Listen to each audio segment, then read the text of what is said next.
Hai guys, balik lagi bareng kami di sini.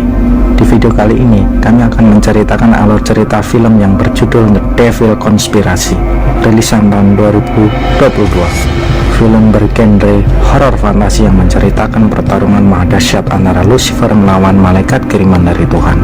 Seseru apa dan sedahsyat apa sih guys? Yuk langsung aja ke cerita filmnya. Dahulu kala kekacauan terjadi di kerajaan langit.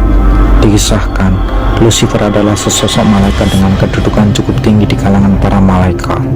Lucifer adalah malaikat yang mempunyai nafsu di dalam jiwanya. Kekuatan dan kekuasaan yang dimilikinya membuat dia menjadi makhluk sombong. Dia mengklaim dirinya adalah makhluk yang paling mulia. Klaim tersebut memicu peperangan antara malaikat di surga. Lucifer lalu kabur dari kerajaan langit dan terjatuh ke bumi. Salah satu malaikat yaitu Michael Agung terus memburu Lucifer kemanapun dia pergi.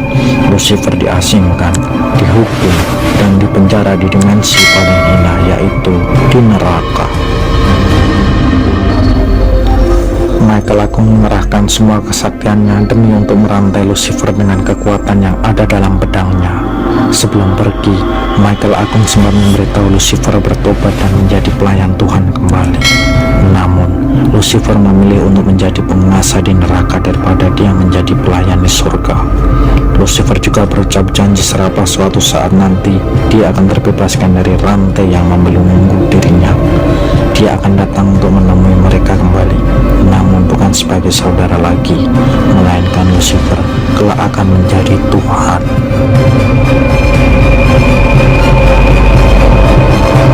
Seiring berjalannya waktu, pasukan iblis mulai bersekutu dengan Lucifer di neraka. Mereka merencanakan balas dendam dan mencari cara agar Lucifer bisa terbebaskan dari rantai yang membelenggunya. Di bumi, para penyuluh Lucifer mendirikan benteng untuk menjaga sebuah lubang tempat di mana Lucifer terjatuh. Lubang itu adalah lubang menuju ke dimensi neraka. Pengikutnya percaya kelak Lucifer akan bangkit dan keluar dari lubang tersebut.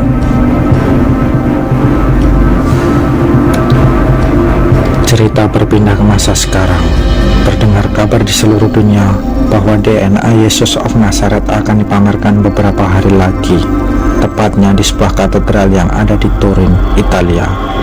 Ratusan ribu orang, bahkan jutaan orang berdatangan menyambut antusias ingin menyaksikan peristiwa sejarah ini yang disebut kain kafan Turin, di mana kain kafan tersebut diklaim adalah kain kafan Yesus. Selain itu, ada juga karya seni patung terkenal yang dipersembahkan oleh masyarakat sejarah Vatikan. Lalu di sini kita diperkenalkan kepada Laura, seorang mahasiswa seni yang datang dari Amerika hanya untuk melihat peristiwa sejarah ini. Di sana dia disambut oleh seorang pendeta muda, yaitu Marconi. Laura sendiri menjadi tamu VVIP di sana. Dia bebas memasuki semua pameran yang diselenggarakan oleh pihak katedral. Pameran kain kafan ini biasanya hanya dibuka untuk umum pada 100 tahun sekali bagi setiap orang. Ini adalah kesempatan yang hanya datang sekali dalam seumur hidup mereka. Marconi lalu menunjukkan sesuatu yang spesial untuk Laura. Dia membawa Laura ke sebuah pameran patung yang sangat bersejarah. Di patung itu menggambarkan saat dimana Michael Agung sedang menikam iblis dengan pedangnya. Marconi sedikit menceritakan tentang sejarah dari Michael Agung saat dia bertarung dengan Lucifer. Lucifer yang kini terpenjara di neraka. Namun, ada sebagian ramalan yang mengatakan kalau Lucifer akan datang kembali ke bumi. Dia akan datang menjadi Tuhan palsu. Marconi berdoa dan berharap kalau ramalan itu tidak akan pernah terjadi. Tak lama, Marconi pun pergi dengan membiarkan Laura untuk menikmati seni patung itu. Laura mencoba untuk menggambar dari patung tersebut. Namun, terdengar suara bisikan yang memanggil nama Laura. Padahal di sana dia hanya seorang diri. Awalnya dia mengira itu Marconi. Beberapa waktu berlalu, hari sudah menjelang malam. Katedral yang kini akan ditutup beberapa pengunjung pun sudah terlihat mulai keluar. Namun, ada salah satu penjaga yang membiarkan seorang wanita masuk. Laura masih berada di museum patung sendirian. dari jauh. Jill, wanita misterius itu yang tadi masuk, kini sedang memperhatikan Laura. Lalu terdengar ada suara langkah kaki yang lewat bersama dengan suara burung di arah yang berbeda. Laura mencoba melihat ke arah suara-suara itu, dan dia tak sadar kalau Jill dari tadi sudah berdiri di belakangnya. Dia bertemu dengan penjaga katedral lainnya dan meminta kepada Laura untuk segera meninggalkan katedral karena tempat yang sudah ditutup. Sebelum pergi, dia sempat mencari Marconi ke ruang lain. Namun, tak diduga justru dia melihat kengerian terjadi di mana salah satu penjaga ada yang dipenggal kepalanya hingga terputus. Laura berusaha kabur, namun pintu yang keluar kini sudah terkunci. Dia hanya bisa bersembunyi di balik pintu dan menyaksikan ada beberapa komplotan yang akan mencuri kain kafan Yesus. Tak lama kemudian Marconi datang. Dia mencoba untuk menghentikan Jill yang akan mengambil kain kafan Yesus. Namun, naas, Marconi sendiri malah tewas ditikam oleh Jill dengan menggunakan pedang salib yang ada di patung Michael Agung. Para komplotan pengikut Lucifer itu sudah merencanakan semua ini. Sayang, keberadaan Laura pun diketahui oleh Jill. Dia dibawa dan menjadi tawanan oleh para pengikut Lucifer. Sementara Marconi yang masih sekarat, dia sempat berdoa dan meminta kepada Saint Michael untuk mengambil tubuhnya agar roh Michael Agung bisa masuk ke dalam tubuh Marconi dan bisa berjalan di atas muka bumi sebagai manusia untuk melawan penjahat para komplotan pengikut Lucifer. Doa Marconi menembus langit dan dikabulkan. Di saat itu juga roh Michael Agung kini sudah masuk ke dalam tubuhnya Marconi.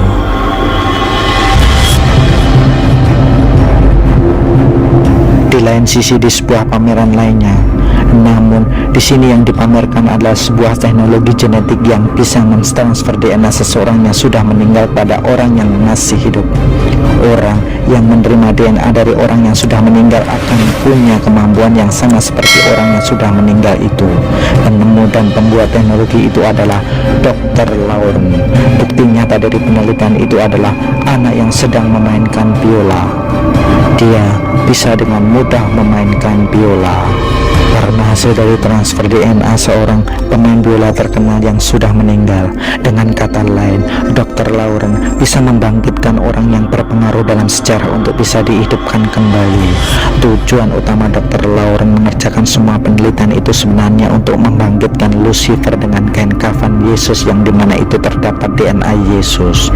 Dr. Lauren bisa melepaskan Lucifer yang sampai pada saat ini Lucifer masih terpenjara di neraka.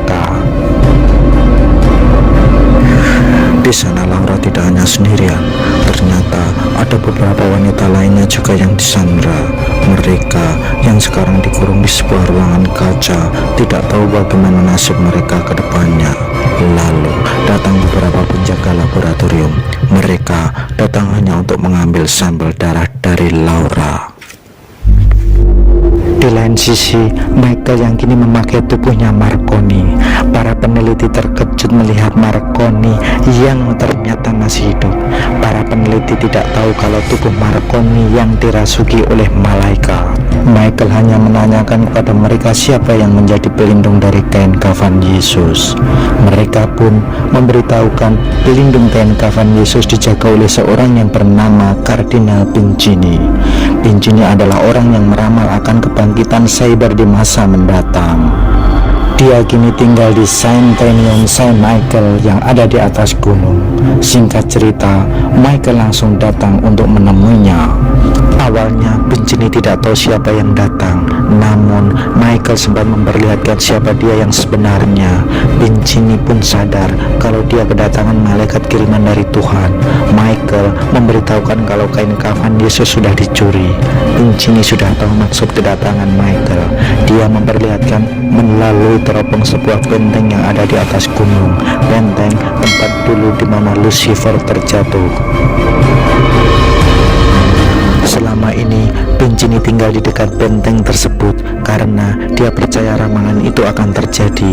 Oleh karena itu, dari waktu ke waktu Pincini selalu memantaunya.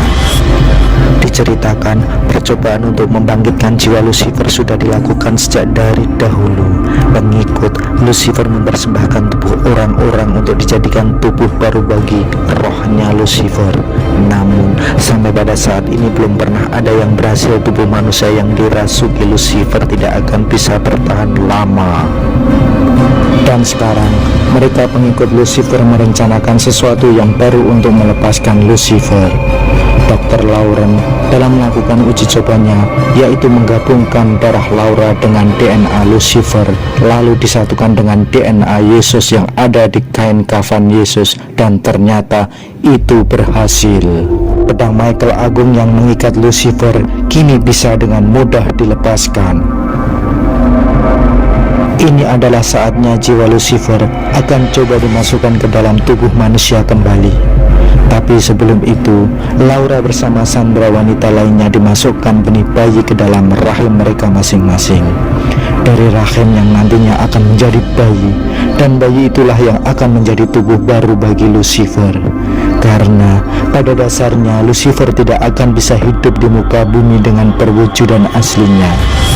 Jiwa Lucifer harus memakai tubuh manusia untuk bisa hidup di dunia. Pincini menunjukkan jalan pintas untuk menuju ke benteng tempat markas para pengikut Lucifer. Di sini, Michael tidak menjadi malaikat yang mempunyai sayap dan kekuatan seperti biasanya. Kekuatan Michael dibatasi karena dia berada di dunia manusia, apalagi setelah pedangnya dia gunakan untuk menyegel Lucifer. Laura bersama Sandra lainnya dibawa ke sebuah lubang yang menjadi portal antara dunia manusia dan neraka.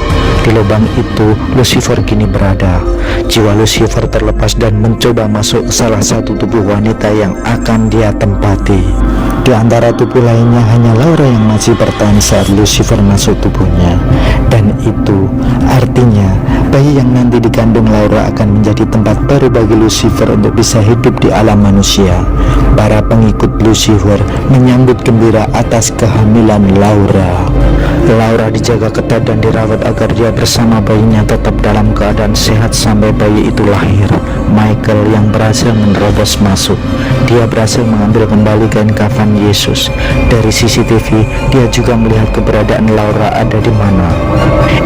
Michael berhasil menemukan Laura saat itu. Laura mengira dia adalah Marconi, dan saat Laura memeluk Michael di sini, Michael bisa merasakan keberadaan Lucifer. Michael tahu kalau Lucifer kini sudah terlepas dari ikatan rantai yang membelenggunya. Michael mengatakan kepada Laura kalau dia bukan Marconi lagi. Marconi sudah meninggal. Dia hanya meminjam tubuh Marconi saja. Laura yang salah paham menganggap dia sama saja adalah komplotan para pengikut Lucifer. Tapi pada akhirnya setelah Michael menjelaskan, Laura paham dengan apa yang terjadi. Mereka yang sekarang sudah terkepung tak hanya melawan para pasukan bersenjata, Michael juga harus melawan monster luar penghuni neraka. Sayang, Laura yang harus kembali tertangkap di sana. Michael menemukan lubang portal yang menuju ke neraka. Dia merasa tanpa pedang itu Michael tidak akan sanggup untuk melawan Lucifer. Dia pun masuk untuk mengambil pedangnya kembali. Tanpa pedang itu, Michael hanyalah makhluk lemah seperti manusia. Ia kembali harus berjibaku melawan iblis para penghuni neraka. Dan kini giliran Michael yang harus terikat dan terpenjara di tempat ini. Tak diduga, ternyata di sana ada beberapa manusia yang terjebak di pinggiran dekat neraka. Orang-orang itu adalah mereka yang diculik oleh Lucifer dan kini terjebak di sana. Mereka meminta pertolongan kepada Michael untuk dibawa kembali ke alam manusia. Namun, Michael tak punya kekuatan tanpa pedangnya itu. Dalam penglihatannya, Michael tidak tahu kalau pedangnya disembunyikan oleh mereka dan minta kepada mereka untuk segera mengembalikannya. Tapi di sini mereka belum sepenuhnya percaya apakah Michael adalah malaikat atau iblis yang menjelma. Pincini yang berharap cemas berdoa kepada Tuhan, semoga Michael bisa menyelesaikan tugasnya. Sementara bayi yang ada dalam kandungan Laura dengan waktu singkat sudah mulai tumbuh besar. Lucifer yang kembali masuk ke alam neraka dan merasui ke salah satu iblis penduduk neraka. Dia datang hanya untuk bertemu dengan Michael. Dia mengucapkan selamat kepada Michael karena telah gagal memenjarakan Lucifer di neraka untuk selamanya. Dan sebentar lagi dia akan terlahir ke bumi dan akan menjadi penguasa umat manusia. Tak lama kemudian, meskipun pergi. Nah, dari sini Michael tersadar satu hal, kalau ada kekuatan lainnya yang melebihi kekuatan dia sendiri. Dia seperti diberi petunjuk oleh Tuhannya untuk melawan Lucifer. Dia kembali bangkit dan meminta kepada mereka untuk mengembalikan pedangnya. Michael harus segera menyelamatkan bayi yang dikandung Laura. Di saat bersamaan, para pasukan iblis kembali datang. Setelah Michael berhasil mengambil pedangnya, para pasukan iblis pun berlari terpirit-pirit. Dia kembali menggunakan tubuh manusia untuk segera menemukan Laura. Laura yang kini berada di sebuah tabung dengan perlindungan gada. Michael beritahukan kepada Laura kalau bayi yang ada di kandungnya justru bayi itu yang akan mengalahkan Lucifer. Lucifer yang ada dalam tubuh Laura pun langsung murka dan menyerang pada Michael. Lucifer sempat memberikan penawaran pada Michael agar Michael bersikuku dengan dirinya merencanakan untuk melawan pada Tuhan. Tapi justru Michael memberitahukan pesan dari Tuhan untuk dia sampaikan pada Lucifer, kalau Lucifer tak akan pernah bisa merasuki bayi yang ada di kandung Laura. Bayi tersebut malah yang nantinya akan melawan balik Lucifer. Bayi itu juga akan punya kekuatan lebih besar daripada Lucifer. Lucifer tahu kalau itu adalah pesan dari Tuhan, sebaik-baiknya rencana Lucifer. Namun pada akhirnya rencana yang mereka buat hanya akan menjadi sia-sia.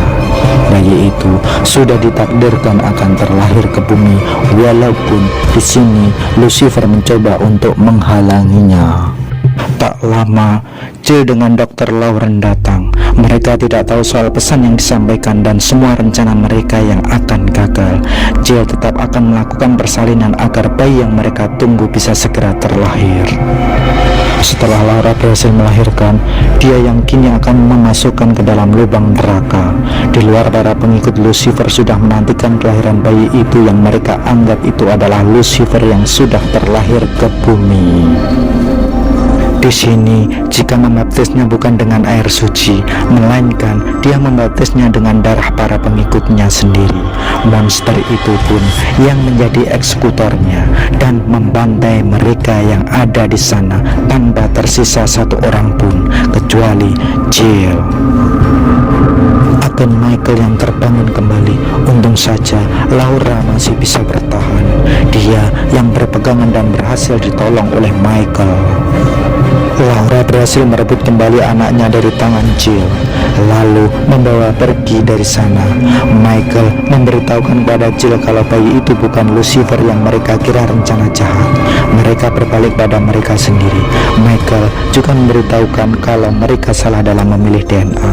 Justru dengan memilih DNA kain kafan dari Yesus itu akan memenjarakan Lucifer abadi untuk selamanya. Sementara terdengar gemuruh pabrik neraka yang akan mencoba keluar. Mereka menantikan portal ke alam manusia bisa terbuka. Michael berusaha untuk menutupnya kembali, namun dia juga harus melawan tegangan sebesar ini. Dia yang sebelumnya sudah memasangkan bom di sana, dan di saat penduduk neraka sudah hampir sampai, Michael meledakkan bomnya dan hancur bersama dengan para penduduk neraka. Lubang itu pun yang kini tertutup kembali bersama dengan runtuhnya benteng tersebut. Dan kafan Yesus berhasil diselamatkan kembali, dan anaknya itu kini yang sudah tumbuh besar sekarang. Dan ternyata roh dari Lucifer sendiri terpenjara di dalam tubuh anak itu. Lalu di sini film pun selesai. Oke guys, jadi itulah alur cerita filmnya. Semoga apa yang diceritakan bisa menghibur sekaligus menemani kalian. Sampai jumpa di video selanjutnya. Salam dari kami. Terima kasih dan bye-bye.